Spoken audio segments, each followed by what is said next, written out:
Osawa contemplated his colleague. Tanaka was a man he could truly depend on. He has enough of his own work to do. He didn't need to come here again today, but he did. They'd been working in close concert ever since Osawa had gotten back to Japan. Without Tanaka's support, there was no way he would be in a mindset to do any work at all right now. Sidling up to his computer, Osawa opened up his email program and started answering the work-related messages. He reported on his business travel expenses, offered his opinions on capital investments, requested confirmation on current medicinal stockpiles. He worked with bleak detachment. None of this meant anything to him right now. Then a new email appeared in his inbox. The sender was identified simply as A. The subject line read, 1 year ago, South Africa. I wonder if A stands for Achi. I mean, I doubt it, but you never know. The message body was blank, but there appeared to be multiple images attached. Ordinarily, Osawa would have deleted a message like this immediately, assuming that it contained some kind of virus. But the words South Africa drew his attention.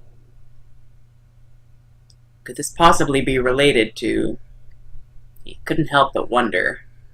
For a long moment he hovered the cursor over one of the image files. At last, as if spurred on by the upbeat rhythm in his ears, he double-clicked the mouse.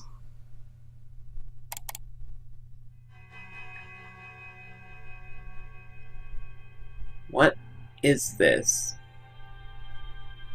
The grainy photograph showed a large room with a dozen or so people laid out in beds. It appeared to be some sort of medicinal ward, or medical ward. Osawa felt a strange flutter in his chest. He quickly opened another image. This one showed a close-up of one of the patients in his bed. Large red blotches covered his face. A large volume of blood appeared to be dripping from his ears and nostrils. Cold shudder ran up Osawa's spine.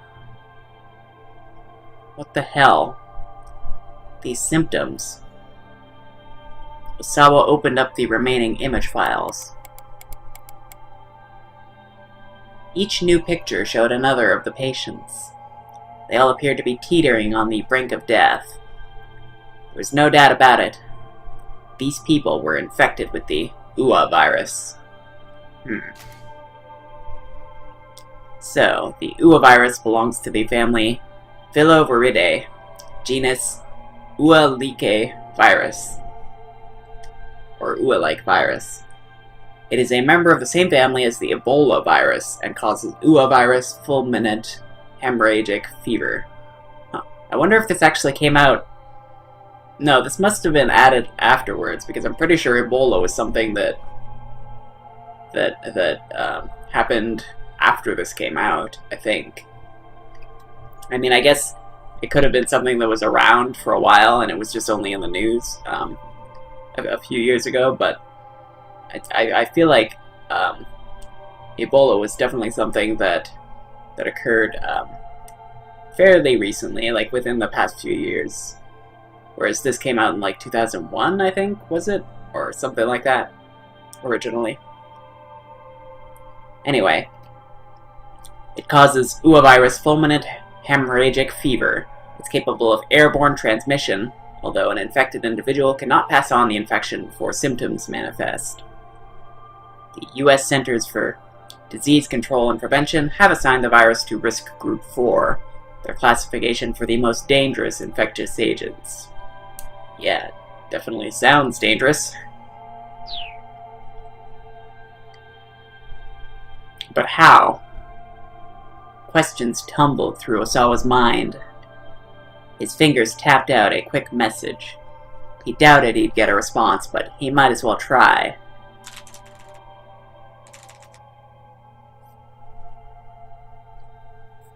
Who are you? Where are these images from?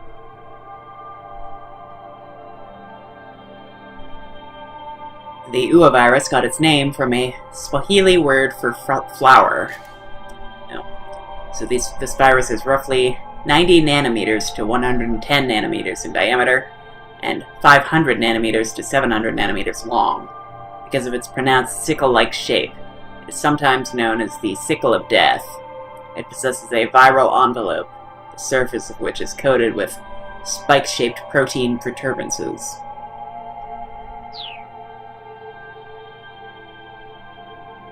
Supposedly, this was based on the fact that the propagated form of the virus resembled the petals of a flower. Despite the flowery name, however, the disease was anything but pretty. Ua didn't just mean flower, it also meant to kill. And as the name suggested, the virus had a mortality rate of 100% in those it managed to infect.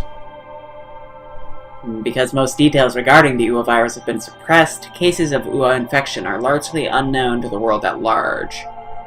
Because all patients known to be infected with the virus on official record have died within a short time frame, the mortality rate is given as 100%. As the incidence of known cases grows, the number may drop below 100%, but the mortality rate will likely remain extraordinarily high. Moreover, there was a short incubation period between infection, the onset of symptoms, and death. So inhaled viral particles can spread from the lungs to the lymph nodes, and from there, disperse throughout the body. The virus propagates in several places, including liver cells and macrophages, a component of the immune system, and destroys the endothelial cells within blood vessels. Upon reaching the brain, it forms a neural sludge of blood, mixed with other bodily fluids. Within roughly 12 hours, bleeding would set in throughout the body, everywhere but the bones and muscles, with lethal results. Due to its incredibly high mortality rate, the disease's very existence had been kept hidden from public knowledge. Osawa's computer chimed to signify the arrival of a new email. The sender was A. He hurried to open the message. Once again, the subject line read, 1 year ago, South Africa. Your crimes. Osawa stared at those two words. My crimes. That left him only with further questions. He looked again at the images from the previous email.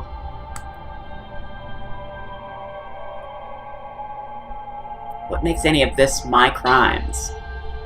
He could see that the patient's bleeding was severe. He estimated that several hours had passed since the onset of the disease. It wouldn't be long before their lives were cut short. To feel that agony, that suffering, then to perish. Am I to blame for that?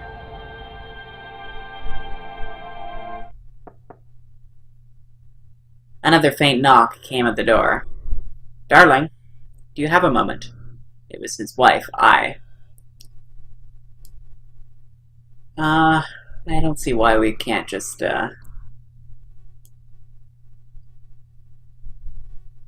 Yeah, let's say give me just a second and, hurriedly close the mail program. I don't see why we need to make her worry about this.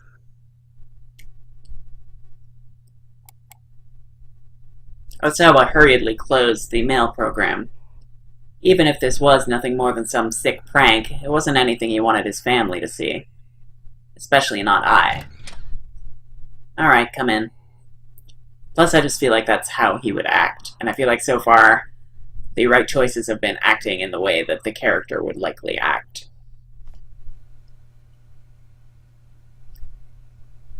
But Osawa turned to see that I had already let herself into the study. The sharp sting of her perfume made him scrunch up his face for a moment. Have you reconsidered the whole America thing? She asked. This again, Osawa thought sullenly to himself. Please, he said, can we not discuss this right now? If not now, then when? You know this isn't a decision to just make on your own. On his latest business trip, a major American pharmaceutical firm had attempted to headhunt him, asking him to join them and be among the top researchers in the world.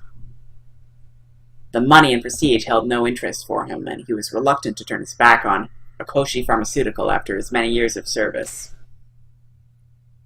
So this is the pharmaceutical company for which Kenji Osawa works. It is a major corporation with a solid sales network both domestically and internally, and an annual turnover of 1 trillion yen. It holds patents for several medications that are in demand worldwide, and is influential at the Ministry of Health, Labor, and Welfare, and other political institutions. The company employs roughly 7,000 people, including 600 researchers. Nonetheless, he was intrigued by the offer.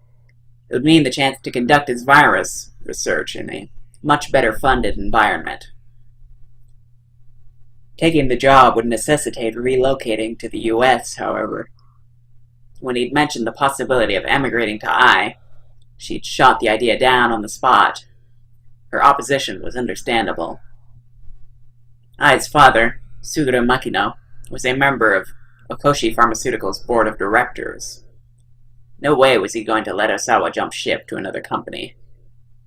Just based on the expression that she was wearing and her appearance, I feel like she's gonna be evil, or at least she's gonna be a really, really mean person or something. I don't know. Just that's based entirely on her appearance.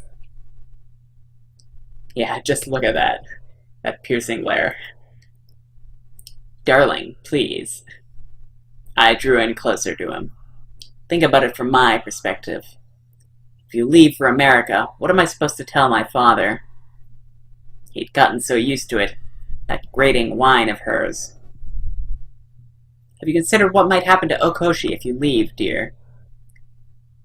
We can discuss that once all this is finished. Osawa kept his voice as level as he could.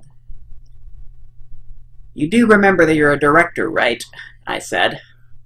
You have responsibilities. Stop thinking about yourself so much.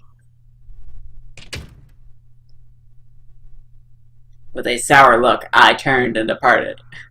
It's like he doesn't even want to leave, really, but he also hates that she's bossing him around like this. Understandably.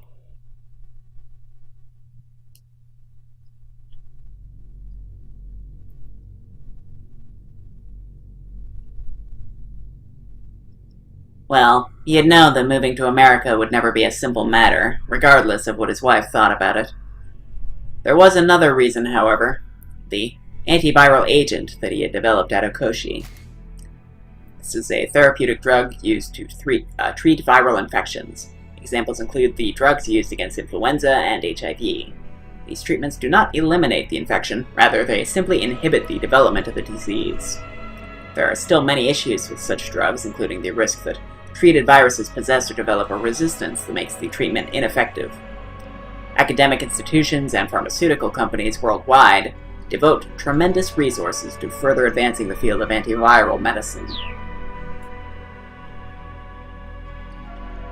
After the UA virus was discovered, infectious disease research facilities worldwide had thrown themselves into a top-secret effort to develop a vaccine. Vaccines function by safely introducing a harmless or attenuated version of a virus or other pathogen into the human body. This triggers the body to produce antibodies against the pathogen, making it difficult for the dangerous version to take hold. Okay, so right off the bat, my theory so far, based on what we know, is going to be that the directors or important people who are at Okoshi, are going to be responsible for that whole thing that he was just emailed about, that whole my crimes thing. Maybe there was some kind of ethical breach and they used some human experiments in South Africa, and whoever this person emailing them was, they're just assuming that Osawa is responsible here. And come to think of it, A could stand for I, but I doubt it. I think that would be kind of silly. But Makino had ordered Osawa to work on creating an antiviral agent, not a vaccine. A vaccine immunized the subject in order to prevent infection in the first place. Conversely, an antiviral agent could be used to treat patients already infected. It is a so-called wonder drug for combating the virus itself. Creating such a drug was far easier said than done. Developing the antiviral had been a long, arduous road.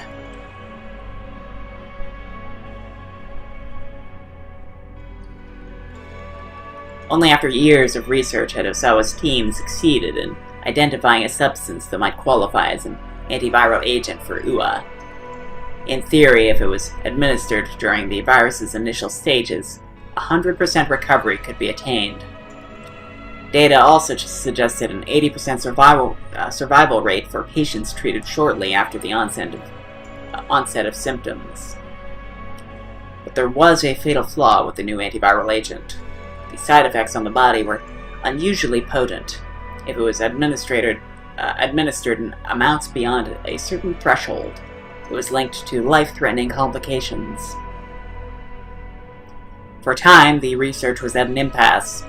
It seemed that the drug had to be administered in high volume to combat the explosive propagation of the UA virus. But then Osawa had received some fortuitous news. Okoshi Pharmaceuticals' nanotechnology branch had engineered a cutting-edge device known as the DDS. So nanotechnology is technology created and or operated on an extremely small scale, often measured in nanometers. Some nanotech devices are literally regulated on the atomic level. The possibilities are ever expanding in practical fields such as medical and material science. The United States is among the world leaders in the push for research and development. Then we've got DDS, a drug delivery system. Such a system administers ultra-microscopic drug capsules to a targeted area of the body. Osawa jumped on it immediately by administering his antiviral agent with the nanotech DDS. So, because a DDS can be used to deliver a drug with pinpoint precision, and only where it is needed, it can greatly reduce the side effects of even very potent drugs. The DDS developed by Okoshi Pharmaceutical utilizes advanced high-tech polymers which ensure that the capsules containing the drug are fully broken down and eliminated from the body, roughly 1 week after administration.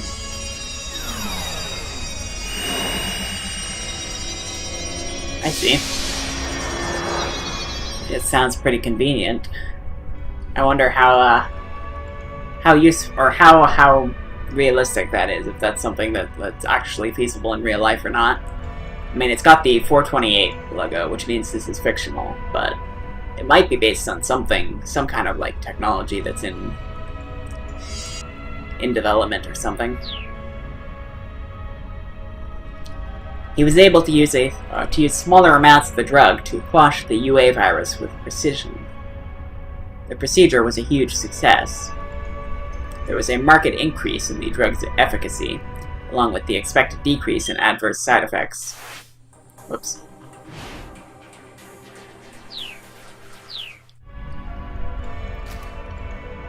A pharmaceutical is said to have a positive effect if its use brings about the desired results when treating a medical condition. But many drugs create unwanted or unforeseen adverse effects as well, given the extreme complexity of most drugs' interactions with the human body. Nearly any medicine can have both positive and negative effects. The effects had been confirmed via animal testing on monkeys, and now the antiviral was ready for the final development stages, clinical trials on humans. So experiments involving drugs or medical techniques tested on animals to confirm their safety before they are used on humans. The 1964 Declaration of Helsinki, which lays out the ethical standards for human experimentation, advocates responsible animal testing, but many animal rights advocates regard such testing as a form of animal cruelty. We've got clinical trials. When a new drug is being prepared for government approval after it has been tested on animals, must pass tests on humans that evaluate its safety and suitability. Such tests are frequently conducted on both patients and healthy individuals. In Japan, the development of new drugs is often hindered by insufficient legal infrastructure for conducting clinical trials, resulting in a smaller knowledge base and fewer opportunities for testing. I didn't know that they actually test them on, like, healthy people. That seems weird. I mean, I guess you want to make sure that they don't have any horrible side effects, but still. In any case, I think that those clinical trials must have something to do with what was going on in Africa. I don't know.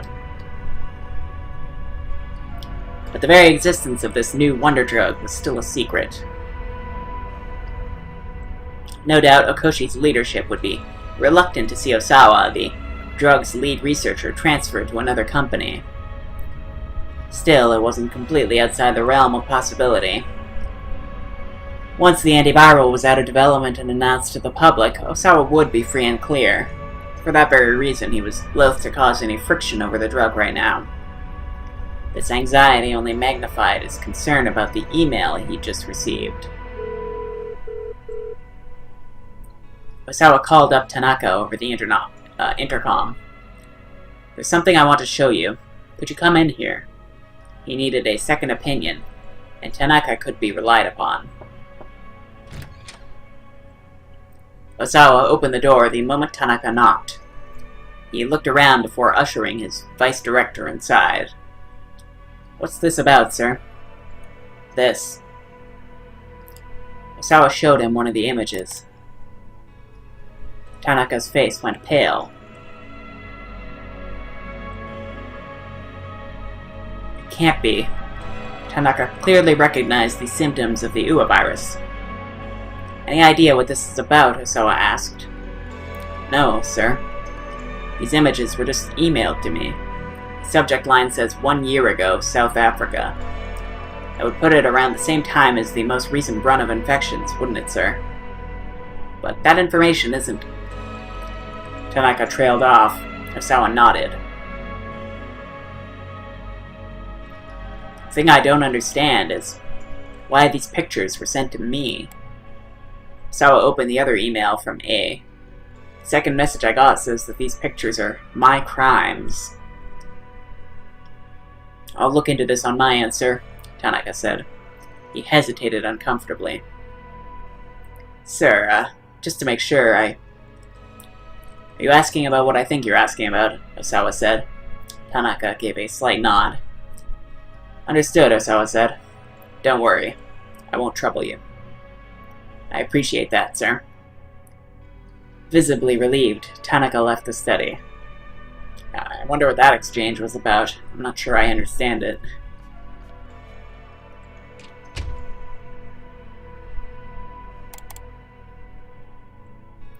Osawa brought up a folder marked Uwa virus on his screen.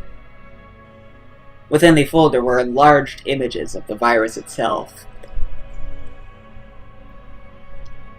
He double-clicked one of the images. It blew up on the monitor to reveal the pathogen in intricate detail. A specimen of the Uwa virus was approximately 100 nanometers in diameter. 10,000 of them in line would take up barely a millimeter, but a single tiny virion, upon entering the human body, could become 2,000 in an hour. That speed of multiplication was nothing short of astonishing. Even the Ebola virus had a typical incubation period of 7 days or so before infectees developed symptoms. Okay, so this is a virus of the family Filoviridae that causes Ebola, hemorrhagic fever. Currently, 5 characterized species are known: Thai forest, Sudan, Reston, Zaire, and Bundibugyo. Ebola is widely known for its high mortality rate, 53% of the Sudan form, 88% for the Zaire, but the Reston variety discovered in monkeys that had been brought into the US has displayed no pathogenicity in humans. For influenza, it was 1 or 2. The onset of the Uwa virus happened in a a mere 12 hours. Osawa viewed an image slideshow of the virus's propagation mechanism. It was a fascinating sight no matter how many times he looked at it. Viruses existed to multiply, nothing more. They had no motives, no driving logic. Nothing but simple multiplication. To Osawa, that fact held a certain air of mystery. If viruses had emotions, how would they feel about their lives? He had thrown himself into virus research in search of answers to questions like that. Answers that no man could truly know. His development of the antiviral agent had really been nothing more than another job responsibility. He felt no particular sense of duty to protect people from a killer virus. He was just happy for the chance to play around with Ua day after day. Another email arrived in his inbox. Osawa furrowed his brow as he scanned the message. Emergency alert. Come to Heaven Publishing ASAP. Huh, so this must have something to do with what Minorikawa was doing. If not, someone is going to die. Minoru Minorikawa. Huh. So maybe that guy is actually infected with that disease, and that's why he was trying to kill himself, because he didn't want to undergo that those horrible symptoms. Heaven Publishing. Minoru Minorikawa. Osawa wasn't familiar with either of those names. What I'm wondering is how he knew to contact Osawa here. He wondered if it was related to the mysterious emails he'd received earlier. Or maybe the sender had some information about the kidnapping. The fact that the message had been signed with a real name instead of a pseudonym, along with its obvious urgency, certainly gave it an air of truth.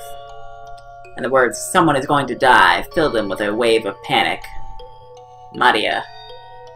There was no time to waste. In a rush, he found directions to Heaven Publishing on his computer, then slipped out of the house.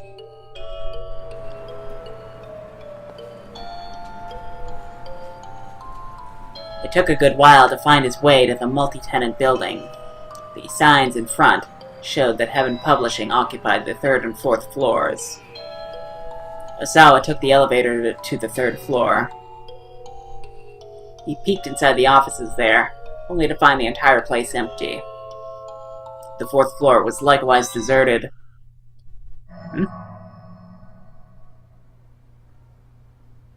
There was a rope dangling from the ceiling, tied off into a noose. It all seemed rather sinister, but Osawa had no idea what it meant. I mean, we know what it meant, but yeah. I guess if we'd played this first, it would have seemed pretty enigmatic. He waited a good 30 minutes, anxious the whole time. The half hour turned to an hour, and then to 2. It seemed that no one was going to turn up. Osawa headed back to the 3rd floor. He decided to wait there for 1 more hour. By now he was committed. The extra hour turned into 2. Exhausted, he dozed off in his chair, and when he came to, it was close to sundown. Alright, I have a feeling this is going to be a bad end, and we're going to have to go figure out what was going on in here. Back with, Minorikawa.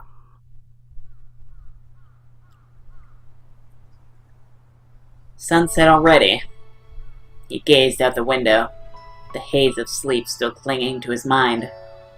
He had the feeling he was forgetting something important, but the sight of the sun quietly setting over the cityscape made the crisis of life feel strangely distant.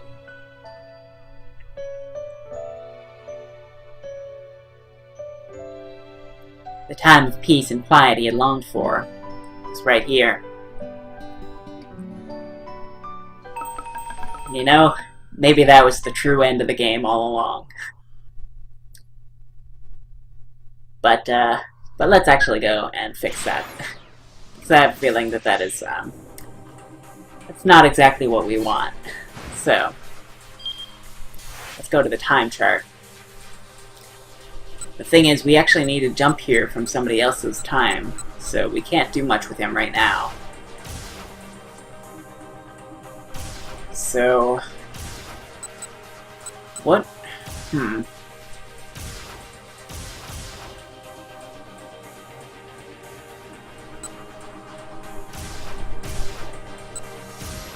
Let's see.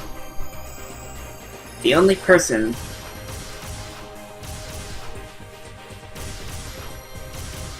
I guess the only choice that we've made here is whether or not to leave the taxi. I wonder what happens. I'm just gonna, real quick, I'm gonna see if we can, like, do anything here with this choice.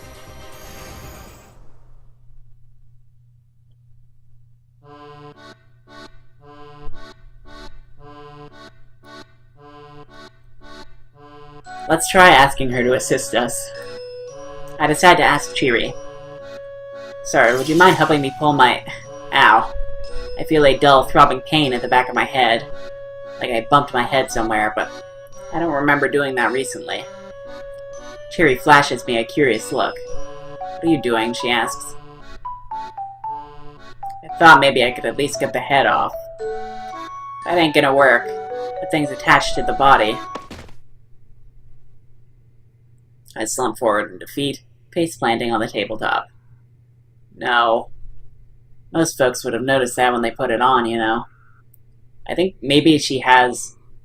Maybe one symptom of that virus, or maybe the antiviral, is like amnesia, and she has that. That's my best guess right now. Well, I didn't. The boss helped me get into it, is the thing. Huh, well, don't let it get you down, Chiri says. Here, drink some of this. Alright, and I think we've seen all this. Yep.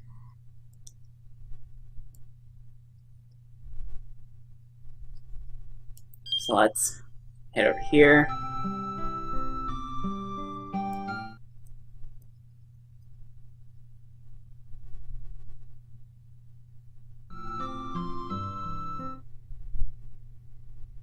Let me just, real quick, we've seen all this.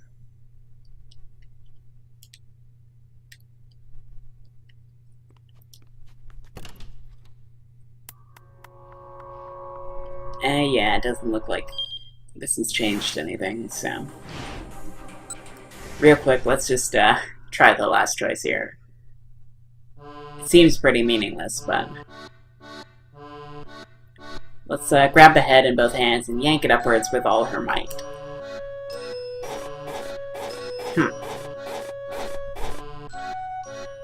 Oh, come on. No matter how hard I pull, it won't come off. Nope.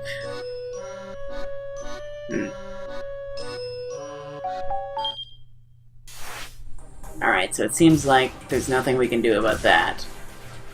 And the only other choice in this time frame is this one. So let's try not having the taxi wait and seeing if that does anything.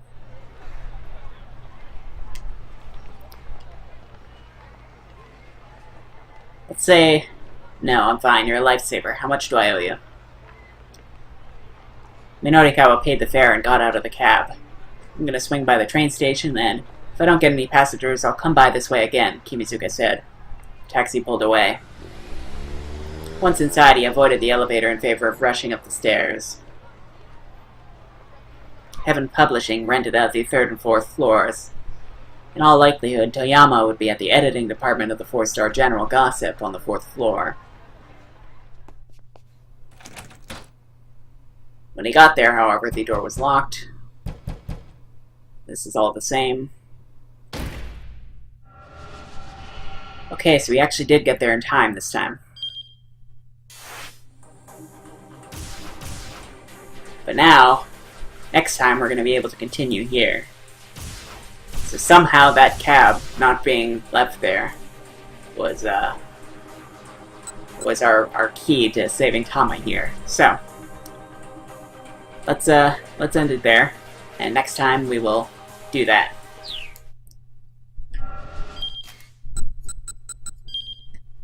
So until then, take care, and I will see you then.